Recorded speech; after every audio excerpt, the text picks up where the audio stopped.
So before my mom calls in to unpack this drama, I'm gonna run to the bathroom real fast. Okey-doke. Are you good? Yeah, I'm You don't need good. anything? Do you need a drink or Perfect. snacks? Yeah, Okay, I'll be love it. right back, and then we'll hop into the next segment. Thanks. Let's do this. Yeah. Just make your hair look so right. And oh no, this is on there. Better. Yeah, burrito, the foot soldiers, the. No, I'm good. Thank you very much. Yeah. Good on water? Oh yeah, I put it behind the couch, but I'm good. Thank you very much. Oh yeah, maybe I'll just say that real quick here while we're sitting here. Okay, perfect. Let's go. All right. Open his face here and oh, okay, perfect. I'm ready. Just wanted to stretch my legs a little bit. Okay.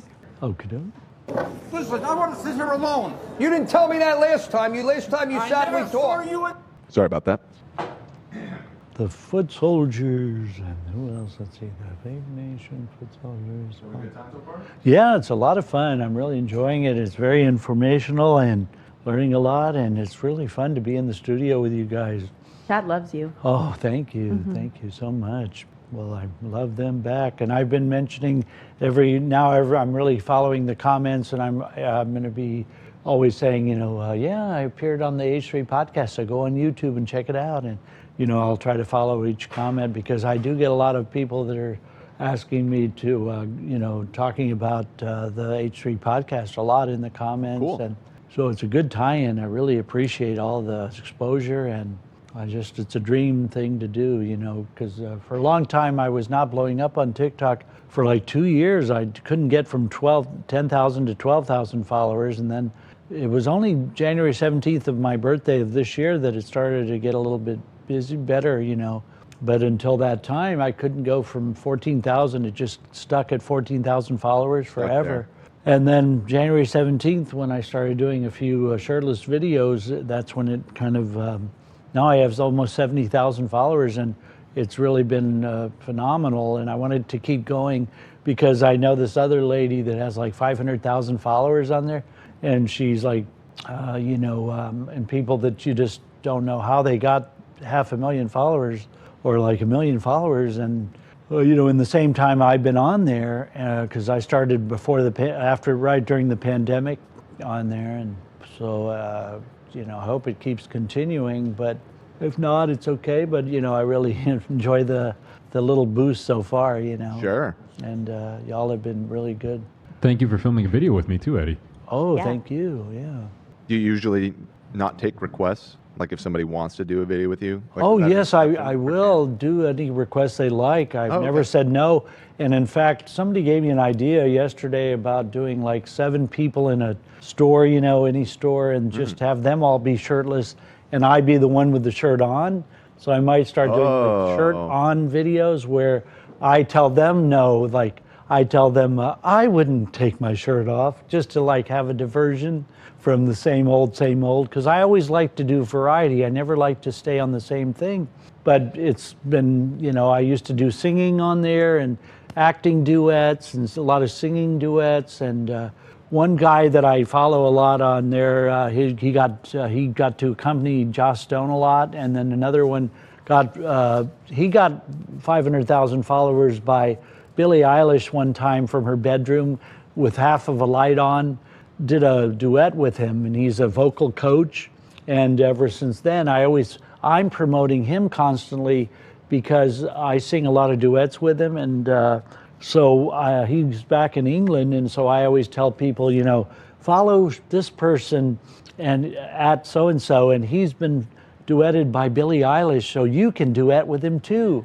So I'm always helping others promote, and I've always constantly sent people a lot of, and now I'm starting to tag you a lot too in all my videos. I'll put at H3 Podcast because you have a following on there as well. And I know you only follow about 13 people, but I was a little miffed that you didn't follow me, but I know you may or may not be able to because, your first person you follow is Howie Mandel, and then you have some others, but you only follow about 13 people. So that's how come I didn't get your instant messages, probably because I may have not been able to follow you back because I only have 10,000 people I can follow on TikTok. You can, and I've always told them, you know, I wish they could just, some of the JT Barrett, there's this guy named, and you might want to have him on your show too, JT Barnett. He tried to do a Real House for TikTok about 3 years ago when the pandemic happened, and they tried to pay their rent of a big house by having like a TikTok Real World house, like MTV meets like, you know, Big Brother house. And I don't think it went, it just never caught on. But they still do, he constantly texts me all the time. I must have signed up for his email list. And he's always texting me, giving me these motivational, like, I hope everything's good today, you rock, or you'll do well. And I don't know if he's texting like 400,000 people at the same time. Then there's another guy, Justin, that does Broadway. He was in Tina Turner on Broadway. He's on TikTok, and what happens with him is he started this whole like group that they pay him to give, you know, for him to like motivate them. And you know, now people are starting to do subscriptions on TikTok when you go live, and I haven't done that, but to try to monetize, because you could pay like $5 for and if you have a subscription goal, if you get like 500 people following your lives all the time and they pay $5 a month, you do the math, you know, they could make money doing that. But I never really wanted to do that. I grew up doing community theater where we were unpaid, and I was in the Saltines in my hometown. They were like the San Antonio Little Theater teen group, and we were like you know, like they had Kids Incorporated here in Los Angeles, and it was sort of like that. We did a lot of like before Glee type of stuff, you know. And we would tour all over San Antonio and the Riverwalk but it was always unpaid. And then I did a lot of community theater that was unpaid too. So I don't mind it. My mom always said it was an honor to do it, you know, and my parents weren't into showbiz. I got them involved in the theater. Then my mom became the box office manager of the theaters that we worked in San Antonio. And, you know, San Antonio was mostly military, Hispanic town, 5 military bases, a lot of Latinos there, like 80% Latino. And San Antonio's, we don't have an ocean there. You know, you have to go 4 hours to Corpus Christi to an ocean. And so that's why I like LA. I came here when I was, you know, 18, 19, 20. And, you know, the pay then was like $5 an hour for minimum wage, $8 an hour in the 80s. And then I used to do like telemarketing to make ends meet. And I worked as an intern in my agent's office. And she had like the Cosby Kid, one of the Cosby kids, and Greg Kinnear. She had Greg Kinnear. And I would sit in the office and, you know, on a desk and answer phones. And I'd say, artists first, artists first. And my agent liked the way I said artists first. You know, she thought that I was proud of being in that agency. Yeah. And my commercial agent would always say, you know, you're in the receptionist here at the office, and you never know who could come in at any moment, you know. And Greg Kinnear came in one time, and I used to watch him on the primetime channel. It was before the E! Channel. Every day, you know, after I'd get home from either an acting class or my agent's office or whatever it was, telemarketing job, and I'd watch the primetime movie channel. But Greg Kinnear wasn't even signed theatrically with her. She would only take him on commercially. And then he got As Good as It Gets, and he gets an Academy Award supporting actor nomination. But I asked him while I was on the desk, you know, hey, Greg, I really loved you on your primetime movie channel. And he goes, thanks a lot. And then like, yeah, we would have like the maid that killed Selena, Lupe Ontiveros, and we had like one of the 21 Jump Street kids, because she handled a lot of the ethnic talent when nobody in LA in 85 would it was mostly white bread, and they wouldn't handle like blacks, Hispanics, and Asians. But she was like one of the first trailblazers to like have ethnicities in her roster.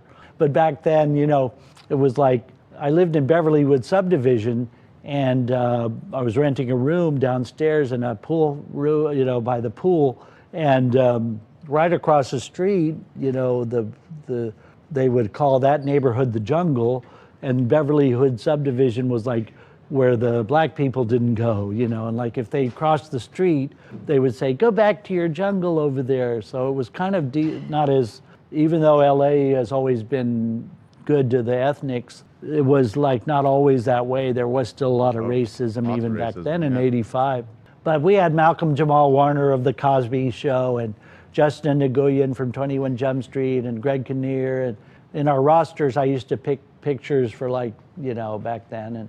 And like for Morgan Fairchild, I would, and then back then when I came to town in '85, they had Pee-wee's Big Adventure and was out in the movies. And I did a lot of auditions for like Revenge of the Nerds Part 2. And, there were a lot of nerdy roles you could try out for.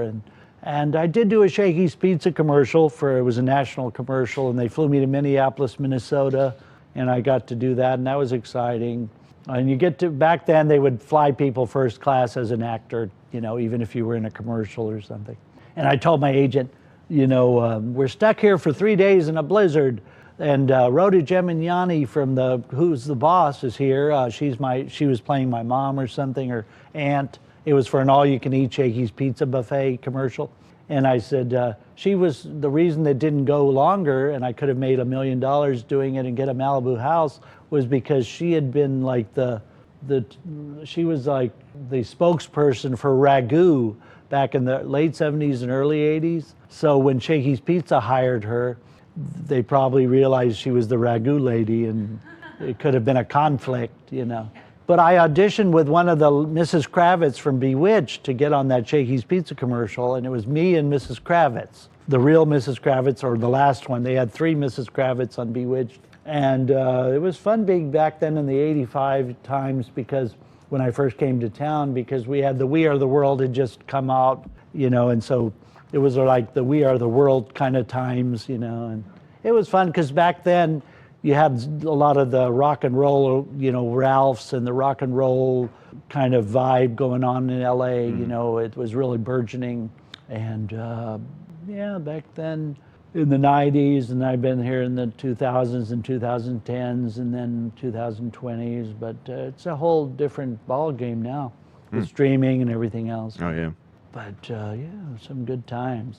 Yeah, I was in a lot of classic movies, Showgirls. I was in Showgirls. I was there the day that Elizabeth Berkley was getting manhandled and fondled by the director, Paul Verhoeven, in a scene we did at Raleigh Studios in Hollywood. It was back then, it was Formosa Studios, or one of those where they filmed Dynasty after they moved it from 20th Century Fox. And I was on Dynasty one time with Blake Carrington on a beach scene in Malibu I had to hire a German Shepherd dog from SAG, to get like a trainer to bring the dog to the set to get the job.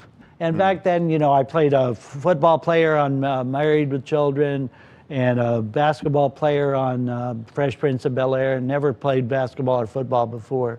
But, back then you just threw on a uniform and you played the basketball or you played football. And got to work with Kirk Douglas and Eric Douglas one time when they were blowing up like World War I scenes with landmines. And I couldn't stand it because they were blowing things up around us. So I faked being sick, and I had to go to the med. They had a medic, one of those ambulances on set. And so they made me drink 6 gallons of Gatorade, thinking I was dehydrated, just so I wouldn't have to work in that scene where they were blowing up landmines. But I did China Beach for 2 years with Dana Delaney and Mark Helgenberger from CSI, and had to wear GI soldier outfit and, grease all over my face every day and oil, and then they would blow you up. They'd put squids on you and blow things up. And I got PTSD from working on that for 2 years. Wow. Because it was a lot of like sitting in trenches while they blew up and having to run around blow up scenes and helicopters and you had to actually be Vietnam War people. And they made it look real. And right next to us was filming another series about Vietnam, and so I had to be like a Vietnam War soldiers. And then like for TV shows like The X-Files, we had to run on top of like roofs. But one of my favorites too was like Seven with Brad Pitt, and where I had to be like a SWAT team coming in and out of a truck, and really being a SWAT and being like hustling to get in and out of that SWAT truck. And a lot of times you had to carry around you had to be a policeman on sets with guns and all the different accoutrements from the guns and the police uniform. And my very first extra job, I got to actually be a cop and have speaking lines as a cop and read the Miranda rights to one of the White Castle guys, and with James Spader, and that was fun working with him. And Rob, well, a lot of the Rob Lowe TV movies and TV shows, and then, well, I did 5 Jim Carrey movies, 7 or 8 Adam Sandler movies, where, you know, once they used you and Adam Sandler knew you, you'd work on it from time to time, different, so those were fun. Or Volcano, Dante's Peak, Independence Day. I got to read lines with like Jeff Goldblum from Independence Day, because I helped him practice lines of Independence Day, you know, while we were there on set waiting around because there's a lot of downtime. Or going into trailers of actresses and going and doing soap operas where you're helping them with their lines that they're 80 pages of dialogue. Right. Like right now, I'm supposed to go right after this to a play that I got where they're going to put together a one-man show. And so I'm thinking, you know, they have no script, but we'll have to just like improvise it. And they're going to film it, I think. They're trying to sell it to a network on how to hire an actor and do a one-man show all of a sudden, like in 4 hours. But yeah, a lot of it, I've played a lot of aliens. I played one time for, you know, where you had to wear a full alien like head for like, you know, different TV shows. And it pulls on your neck sometimes, the prosthetics that they put, it pulls on your neck a lot, or it hurts your, you know, up here, it pulls hair. One of my last jobs recently was like a basketball drama for a streaming channel in which we had to wear wigs and pins in our hair, and it was 70s. Oh, and I got to work with Jay Leno recently on a movie that he played Ed, you know, from the Ed Sullivan. That was fun. And Jay, I got to work with him on a few episodes, a lot of episodes of his You Bet Your Life. And you got to ask questions, and he always talks a lot, you know, to all the audience. And even between takes, and he never leaves the set. And we're sitting there and we go on restroom breaks, but he like stays there the whole time and entertains people. But my favorite job was on Birdcage with Robin Williams, and there were drag queens that were dancing in between takes, and like out in the parking lot.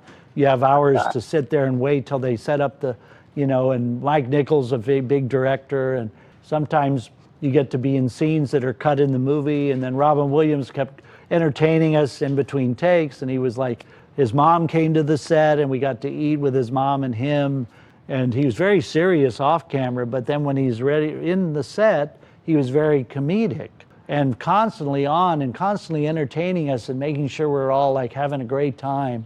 And it was so shocking, the difference when he goes to eat lunch. He's totally serious and with his mom, and serious and like totally night and day. He had a personality that was like happy one minute and like not depressed, but just very serious and stern the next minute, you know, after he's away from the set. And another fun one I did was with Roseanne and Tom Arnold, in which she used to turn her seats away from the set. And her and Tom Arnold, and I got to lay down on like a carpet with her, like she would put a beach towel down and just sit there on the floor, like, you know.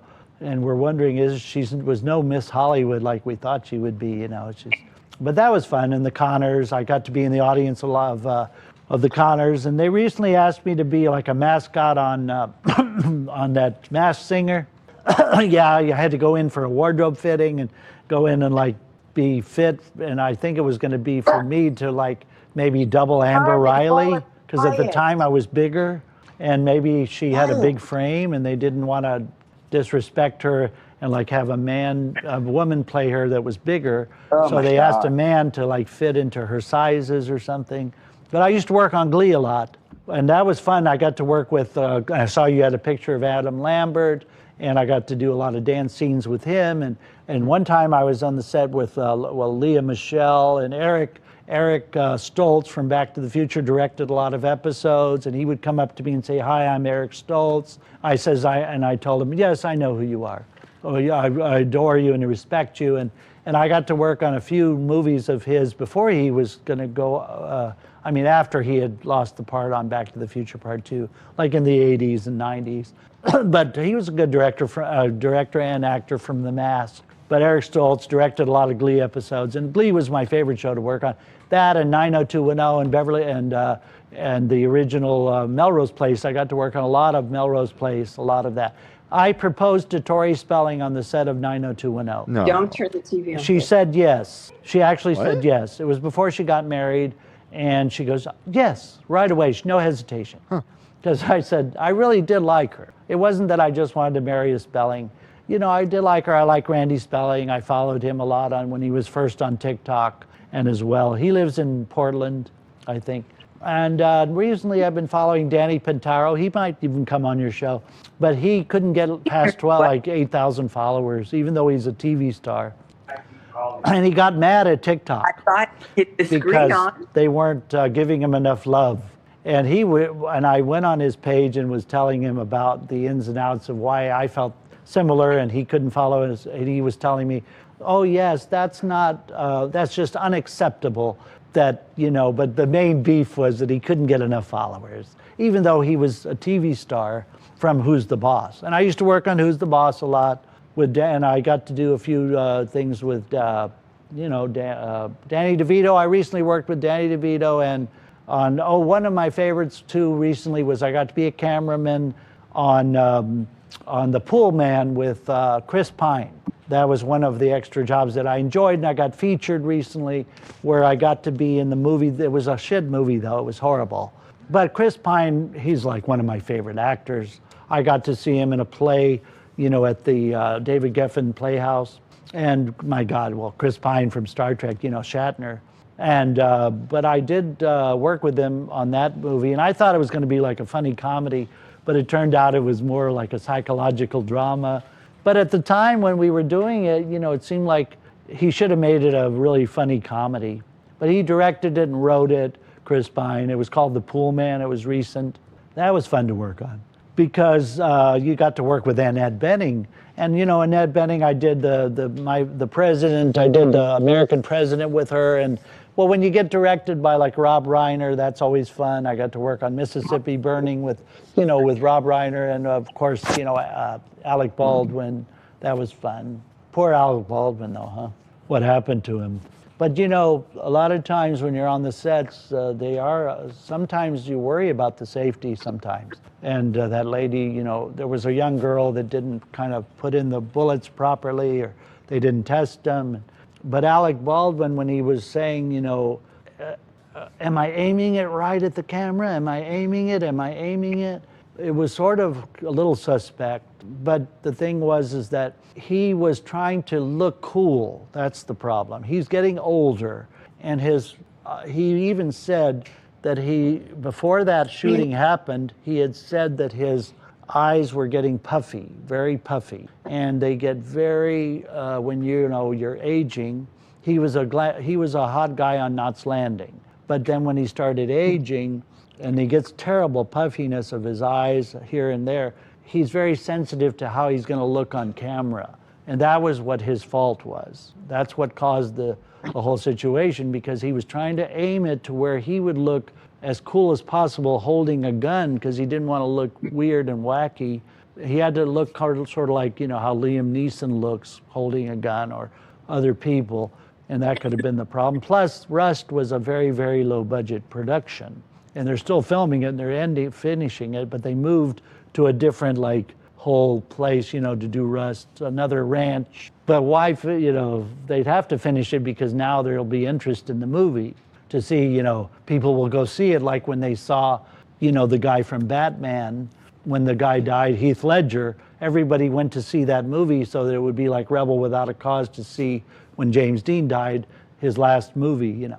But it'll be curious to see if Rust does any business. But it might, you know, it'll probably be a cult classic because of what happened. But I wonder if Alec Baldwin is going to be lynched and mobbed over it, you know, and is he going to have to serve jail time and all that? But a lot of times you know, on sets, there have been times when I felt unsafe too, and you know, there's nothing you can do because you wonder, are you going to die over it? You know. So I've actually gone to the emergency trailers and telling them, you know, like I did on that one World War I picture when they're blowing up landmines. I didn't want to get injured, so, and I stopped working on China Beach because I finally caved in and told them, you know, I was sitting in a trench while they were going to blow it up. And I finally told them, I can't take this anymore. And when you're there 18, 19, 20 hours a day, and you're making golden time, was what you said, what golden time was.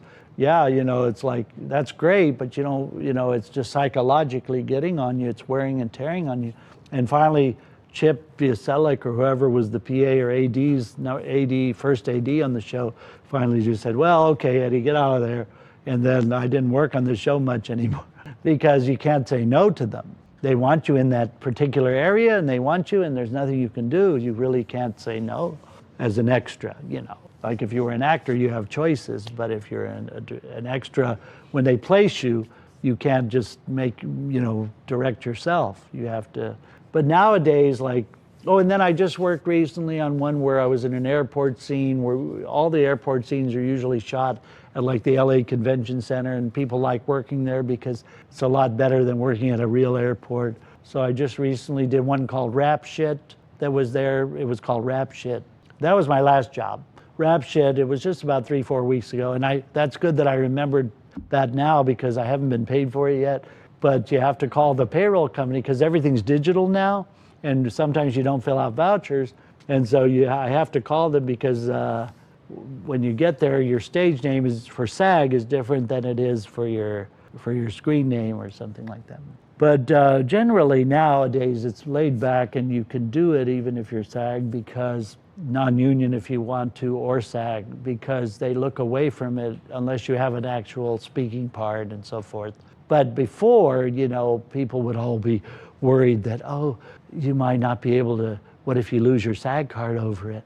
But I've defended a casting company several times when SAG called me to say, hey, you worked on a Coke commercial or Pepsi commercial with, or T-Mobile, one of the mobile companies, with the Boris Bend It Like Beckham, the guy Beckham, John, that's married to the Spice Girl. And they called and said, you worked for BTS, and why were you non-union that day? And BTS told them at SAG that there were no numbers, that SAG doesn't increase the numbers of the Screen Actors Guild people to be paid union wages, so the union has to work non-union. But the non-union pay could be like $250 for the day, and the union pay for a union commercial could be $366, so it's not much difference. And for that, you'd rather work than not make zero. And so I defended BTS because even though they don't work me much SAG, still I felt like, they work you at least, and they're hardworking agency for extras.